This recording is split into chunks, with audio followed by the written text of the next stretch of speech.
Last year's first pickups video, I managed to grab 20 games in 2 months.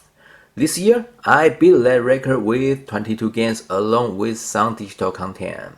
In today's video, we will check each one of them. There are a lot of incredible games you have probably never heard of.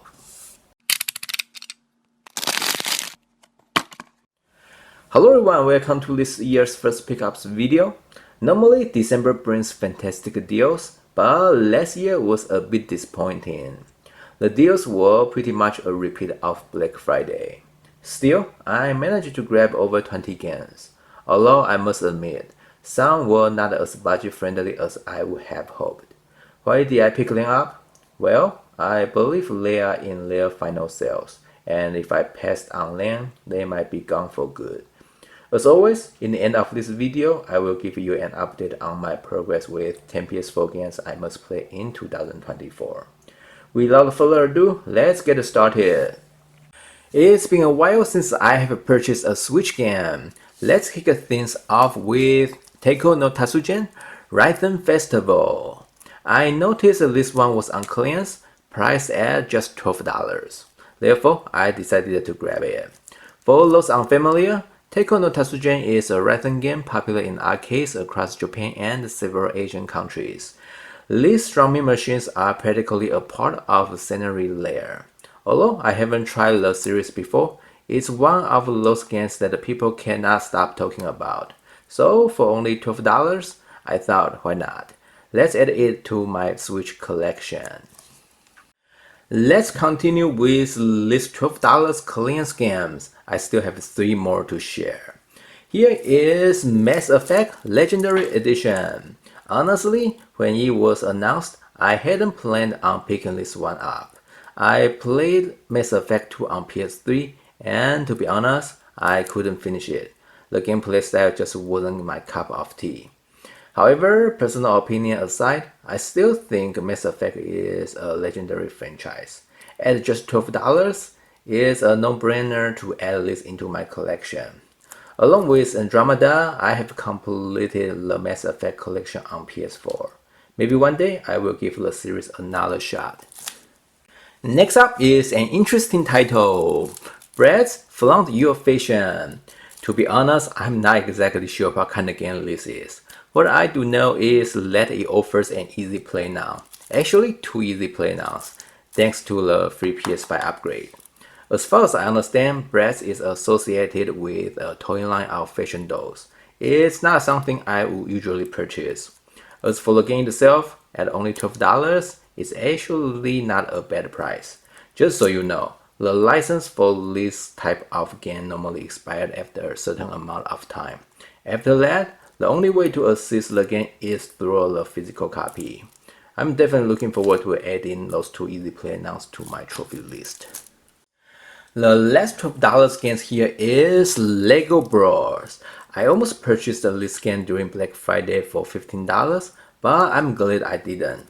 Lego Bros is a fighting game that gives off a party game vibe, perfect for playing with your family. I'm not sure if $12 is a great deal, considering the game lacks content. I wouldn't be surprised if the price drops to $10 or less in the future. You know what? Let's finish all the clearance games at once. The next 2 games are in clearance, but their price doesn't feel like it.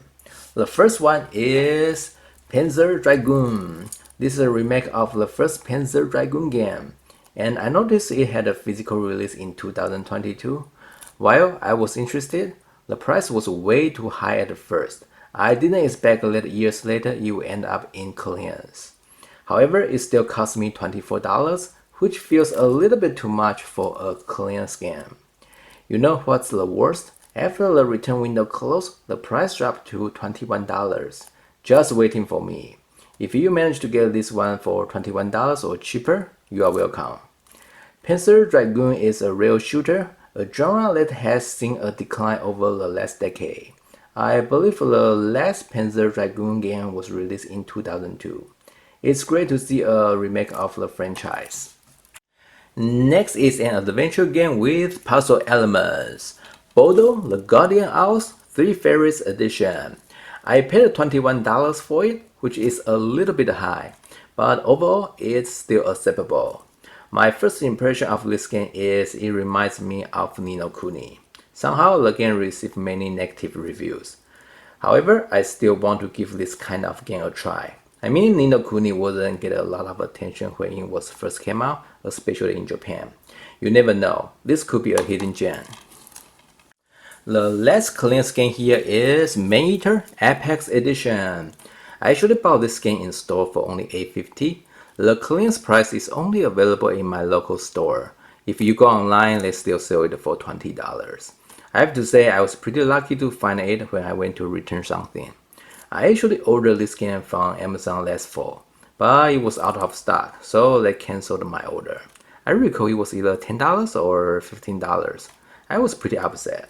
Now I'm glad Amazon did that. This Apex Edition includes Truth Quest DLC, so you can think this is a complete edition. Like most people, when I first heard about this game, I thought this was a joke, probably another low budget title. However, it turns out this game has become a huge hit. Next, I want to talk about a couple of special games. We have two simulators here, Construction Simulator and the Garden Simulator.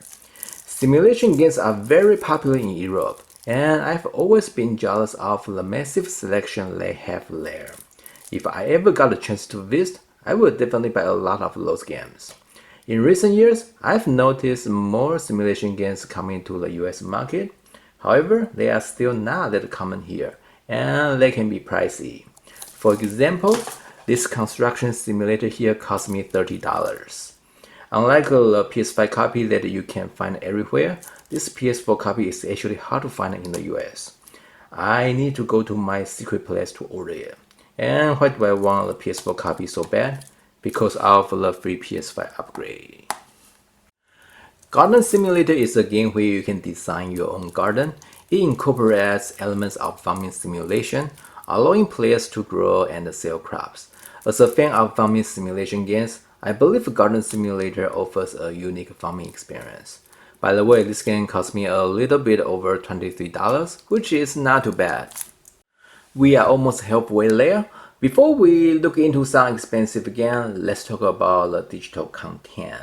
Starting with PlayStation, I got Assassin's Creed Valhalla Season Pass for $16, a 60% discount during the holidays.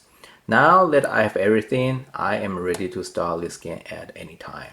However, I highly doubt that I will have time this year. Most likely, I will wait until next year. Next is the airport DLC from one of my favorite games, Cities Skylines. It was $6.50, a 50% discount. I am working on getting all the DLC from Cities Skylines, and I still have 3 more to go. Getting all the trophies from this game is my ultimate goal. Now let's shift our focus to Xbox. I grabbed both Forza Horizon 5 expansions, Hot Wheels, and the Rally Adventure. Each of them was $10, a 50% discount. Since my main focus is on achievement, so instead of buying the bundle with additional car packs for $25, I decided to purchase them separately to save $5. I've already completed Rally Adventure, and I must say I am not impressed.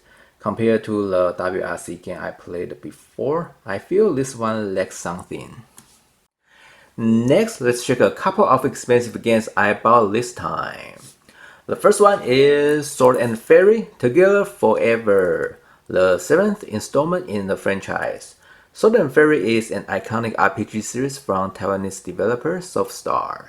The first game in the series was extremely popular, even inspiring a TV show, of which I'm a fan and own the DVD. However, the franchise has faced challenges in the past decade due to criticisms of outdated gameplay and a tasteless story. I made a promise years ago if Sword and Fairy ever got a physical release in the US market, I would buy it no matter what, and I want to keep that promise. I've finished this game on Xbox already since it's on Game Pass. I must admit there's room for improvement. The story lacks clarity, leaving me a bit confused, and while the combat system is decent, it could be better. On the positive side, I appreciate the memorable character designs. Overall, I still believe this game is worth playing, and I'm ready to give it another go on PlayStation. Somehow this game didn't go on sale often, so I bought it when it dropped to $30. We have another $30 game here, Made in Abyss, Binary Star Falling into Darkness. I was looking to import games from overseas, and this one caught my attention because I never saw it in the US market. After doing some research, I discovered there is actually a physical release in the US. Unfortunately, it had already sold out everywhere, so I guess I was late to the game. The other day, I found out a store still selling it, but they were asking for $40. I was interested, but unsure if I wanted to pay that much. Recently, I noticed the price dropped to $30, so I think it's a time to pull the trigger. Made in Abyss is a manga series, and Binary Star Falling into Darkness is an RPG. From what I heard, the game is somewhat challenging. Next, we have a couple of $15 games. The first one is Dragons Legends of the Nine Realms. I had been considering getting this game towards the end of 2022. However, it was a bit pricey at that time, so I decided to wait. Unfortunately, I later discovered that the PS4 copy was sold out almost everywhere. That's the risk you take when waiting for prices to drop. Fortunately, I recently found a copy for $15. This game is part of the How to Train Your Dragon franchise. I've played Dawn of New Riders before, but I don't have a strong opinion about this type of game. Obviously, this is a fan service game, and I mainly want to play it for the trophies. Plus, it's always fun to collect them. Here we have the well-known simulation game, Lawn Mowing Simulator. This game caught a lot of attention when it was first released. It was part of Game Pass, and many people were talking about it. This landmark edition includes both DLCs, which is why I wanted to get it. I almost bought it for the same price last year, but I feel there was room for the price to drop. Let's just wait a little bit longer. However, I never saw it drop below $15. Therefore, I decided to grab it. I feel this is the final call. I am pretty happy to add another simulation game to my collection. The next game had been on my watch list for 3 years, and I finally got it. That game is Bantam Power Trip. Having recently completed this game on Xbox, I must say it blew my expectations as a fan service game. This open world adventure game turned out to be remarkably enjoyable. However, the game has been somewhat glitchy since day one. Even with a few patches, there are still a few issues here and there. Combat in this game is a disaster, especially when you fight a crowd of enemies. Despite those issues, I still managed to have some enjoyable moments with this game. It cost me $14, which is a great deal, considering there are only a handful of places still selling this game right now. Next, let's take a look at a couple of $20 games. The first one is the Night Witch Deluxe Edition. I don't think this shooting game caught a lot of attention. The gameplay reminds me of Never Awake. It's fun to play this kind of game every once in a while. While making this video, I just discovered that this game is currently available for less than $15. It got me thinking, maybe I should hold off a bit longer before making the purchase. Next is an RPG, Potion Permit. I hadn't heard about this game before. I found it while looking around. It looks quite interesting, giving me some Stardew Valley vibes. As it turns out, it was inspired by Stardew Valley and Moonlighter. The game also received generally positive reviews from players. I am definitely looking forward to playing it. We have another RPG here, Void Terrarian 2 Deluxe Edition. First of all, I must admit that I still have not played the first game. This is the type of game you buy first and play later. I was actually trying to get it last November. Just as I was about to make the payment, the game sold out right in front of my eyes. Luckily, I found it a month later at the same price, $30. Now I own both games from the series, and I probably should find time to play them. Few weeks ago, I received a 20% off coupon. Taking advantage of the discount, I decided to use it to purchase more games and an accessory.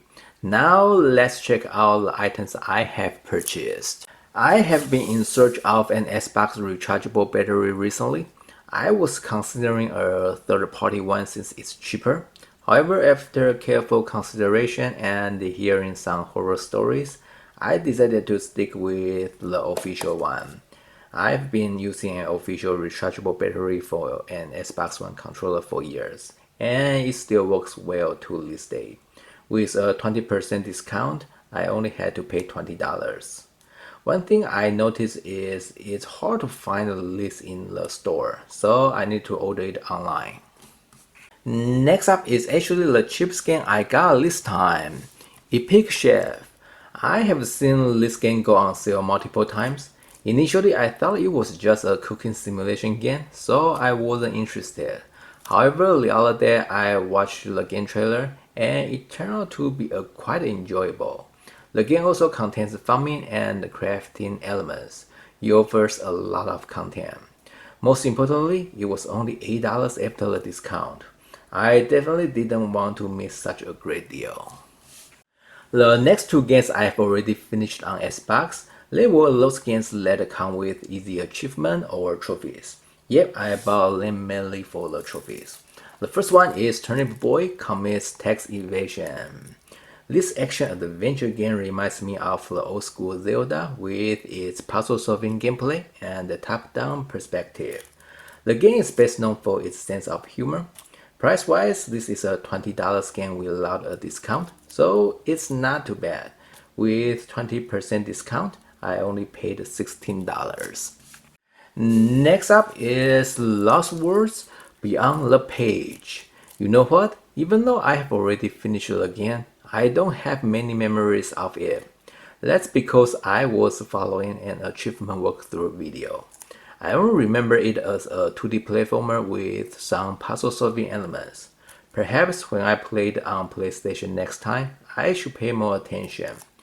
The list price for this game is $30, and the new copy is hard to find these days. Therefore, with the 20% discount, it's the perfect time to get it. By the way, I also received $10 in rewards after purchasing those 3 games and an accessory. Alright, we have a couple more to go, and we are close to the end. The next game has been on my watch list for 2 years. Since I have picked up quite a few games from my watch list this time, we have the Smurfs Vision Belief Smurftastic Edition here. I got these 3D platformers for $18. The reason it took me so long to get it is that I was waiting for the price to drop.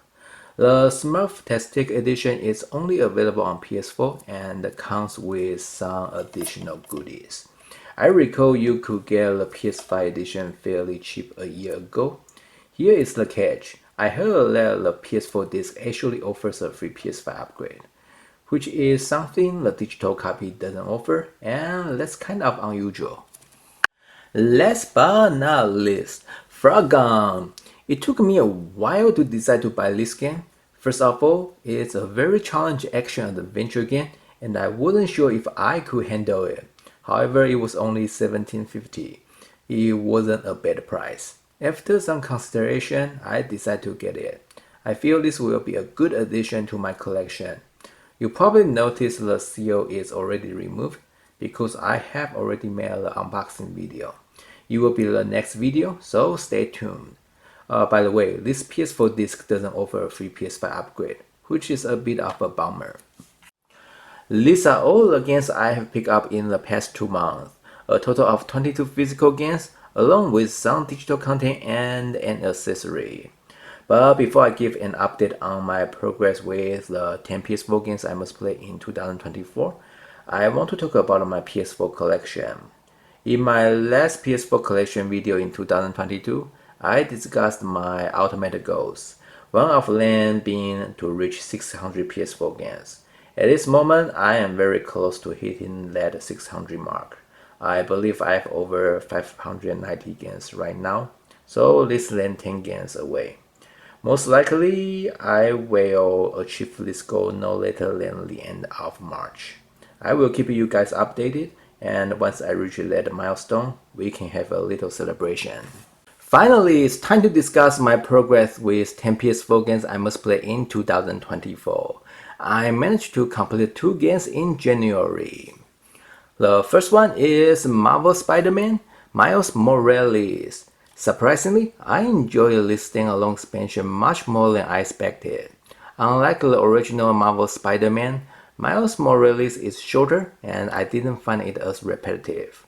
My biggest complaint is that the cutscenes cannot be skipped, especially since getting a platinum requires completing the New Game Plus mode. I hate when a trophy list includes New Game Plus trophies. Despite that, I had a lot of fun playing this game. By the way, I auto-popped PS5 trophies, ending up with 2 platinums. The second game I finished is The Fox Awaits Me. This is a visual novel I imported last year. The story is short and simple, revolving around a romance between a guy and a fox girl. Maybe I just don't get its humor. Sometimes I find the story a bit silly. Moreover, the characters in this game are irritating. To be honest, I don't recommend this game at all. If you still decide to give it a try, I would strongly suggest selecting the Korean audio. The Japanese audio for the fox girl is so freaking annoying, and I just cannot stand it. Alright, we finished 2 games in the first month, making a good start. The next game I'm going to tackle is Immortals Phoenix Rising. This is likely to be the first challenge of the year. Not only do I need to finish the main game, but also the 3 DLC. There are total 69 trophies. What an interesting number. That's it for this video. If you enjoyed today's content, be sure to hit that subscribe button below. Take care and I will see you soon.